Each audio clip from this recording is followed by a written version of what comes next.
Now, what exactly is market structure? Market structure represents swing highs and swing lows, supply and demand zones, order flow, and the overall market condition. We categorize two market behaviors: trending and ranging markets. Let's break it down. But before we move forward, if there's something here that interests you, make sure to hit the like button. Oh, and don't forget, subscribing costs nothing, but the strategies I share could prove priceless. I'll see you right after the intro and disclaimer.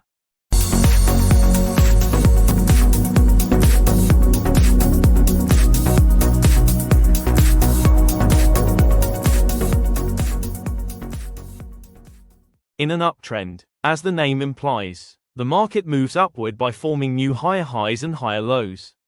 Here, you notice a typical ascending structure. By typical, it means the market respects the lows and continues pushing higher. The key point is that during an uptrend, the market shows a stronger tendency to break the highs to the upside.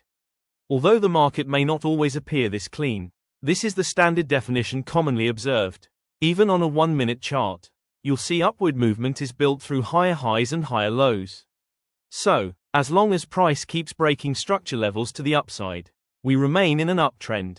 Now that we've discussed breaks, let's explore what a break really means and the conditions that define a break of structure. But before anything else, this is the general anatomy of a candlestick formation on a chart. They may appear in various sizes and shapes, but they become crucial when we're talking about breaks and liquidity concepts. Structure and liquidity are two inseparable components of the market. Many liquidity areas gain meaning through structure, and many structure levels lose validity without liquidity concepts. It can be tricky to grasp, but we'll cover everything today. Now, how does a breakout take place? A breakout happens when a candlestick clearly pierces the previous market structure with its body. This means, if price closes a visible distance, like a few pips, above the prior level, we classify it as a break of structure. But here's an essential point. How can we confirm this break is genuine and not simply a liquidity grab? In the case of a fake out or liquidity sweep, price quickly returns back into the range. So, let's take our concept a step further. If price wicks above the previous market structure but closes back inside the range, then we do not have a valid breakout. As explained earlier, for a breakout to be valid, the next candle must close above the prior one. This strongly signals that sellers failed to drive price back into the range, and buyers have taken control. Likewise, a double confirmation of a break of structure with a closed body would be to wait for the next candle to surpass the highest point of the previous candle. This demonstrates strong continuation momentum to the upside, rather than a liquidity grab. Keep in mind, everything discussed here applies equally to the bearish case. Now, let's move forward to the next subject, which is the major and minor highs and lows.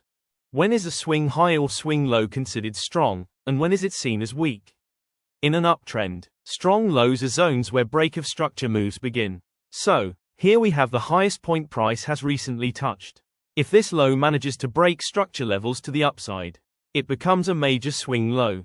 Otherwise, if it fails to create a new higher high and price moves downward, we classify it as a minor swing low. Now, here's a common question. Does breaking above this high automatically make it a major swing low? The answer is no. By definition, a major low is only confirmed when it breaks the most recent high the market has reached. So, once this break of structure happens, that low becomes a strong or major low. And as long as price remains above this level, the uptrend is intact. These points, when formed, are called origin points, the levels that act as the source of impulsive moves in an uptrend. To detect a reversal, we analyze these origins, and breaking below the last origin is enough to signal it. The same principle applies in bearish conditions. In a downtrend, strong highs are levels where break of structure moves originate, the points that fuel impulsive moves downward. Breaking above the most recent origin indicates a shift in market momentum. Now, let's move ahead to the next subject: trend reversals and change of character, which can be a bit more complex.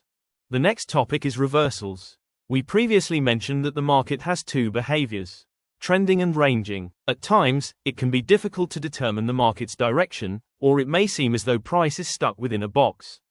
The subject of ranging markets is beyond the scope of this video.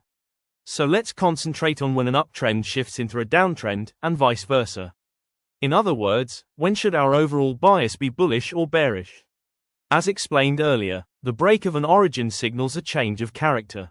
A breakout takes place when a candlestick closes a clear distance beyond a market structure level. So, the first step is to identify the sources in order to pinpoint reversal points. Here's a crucial point. Scale matters when detecting a change of character. For example, both of these levels are considered sources since they broke above the prior structure. However, this break does not qualify as a valid change of character. The reason is that the failure of such a small move should not be treated as a full trend reversal. This brings us to another rule. A valid change of character occurs when price breaks below the lowest point of the latest impulsive move that measures at least half the size of the previous one. For instance, take a look at this chart. Applying market structure concepts, we observe 3 impulsive moves like this. Each one formed a new high. So breaking below the source of each would signal a change of character. But notice the third impulse, it is barely half the size of the prior move. In this case, if price breaks below the swing low, we do not consider it a valid change of character. In short, we compare the scale of the latest impulsive move with the one before it. It must be at least half the size to qualify as a valid reversal. So, if the previous move is 40 pips, the next impulse must measure at least 20. Otherwise, no valid change of character is confirmed. In the bearish scenario, these are our impulsive downward moves. Breaking above this level is considered a valid change of character because this impulse is clearly larger than half of the prior one. Always remember, we compare the latest impulse with the previous one on the chart. Regardless of your entry method, trading in line with the dominant market direction will immediately enhance both your win rate and your risk to reward ratio. But keep in mind, before applying any setup on a live account, you should backtest it across different pairs to measure the strategy's performance using historical data. We perform extensive backtesting ourselves, but it is a process that consumes a lot of time. Now, one of the most crucial concepts for identifying trends and reversal points on the chart is liquidity. Speaking of liquidity, in general, it exists above the highs and below the lows. If we consider this as the market structure, price tends to grab the liquidity beneath the recent low before pushing higher to capture liquidity above the recent high. However, in most cases, liquidity serves trend continuation. This means that in a bullish market, we typically see price sweeping liquidity below the lows to collect the fuel needed for upward momentum. Candlestick formations play a vital role in recognizing liquidity sweep movements. In the bullish scenario, a long wick at the bottom of a candlestick signals a liquidity grab. For instance, if this area is our previous support, many buy orders are clustered here, which means stops are placed just below this level. So, a long wick piercing through this area qualifies as a liquidity grab, but only if there is no equally long wick at the top.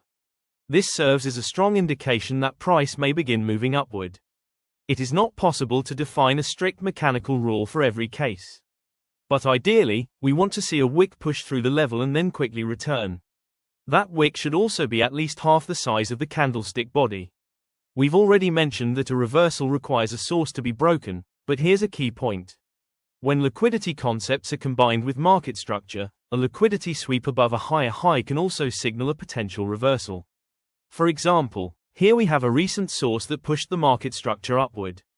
When price sweeps liquidity above the latest higher high but fails to form a new high, this is seen as a possible reversal signal. Liquidity sweeps against the dominant trend differ greatly from those in line with the trend. In other words, grabbing liquidity above a high implies a temporary reversal, but we don't expect price to fall significantly. A genuine reversal is confirmed only when price breaks and closes below the most recent origin point. That's when we can conclude the uptrend has ended, and price may continue pushing lower. The same principle applies to the bearish scenario as well. Sweeping liquidity below the most recent low signals a potential short-term reversal within the dominant downtrend. From a price action perspective, sellers failed to create a new low, which reflects weakening momentum. When price immediately re-enters the range, it shows upward strength capable of driving price toward the next supply level ahead.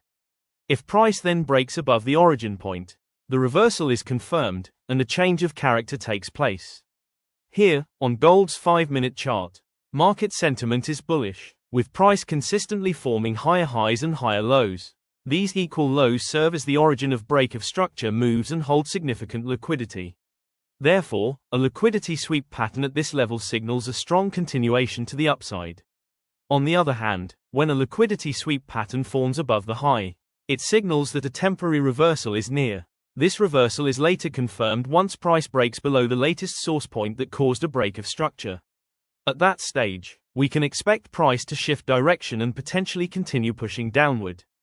Practicing these concepts directly on your chart will enhance your analysis, deepen your understanding of price action fundamentals, and help refine your trade entries. So, that's it for today. Thanks for watching this video.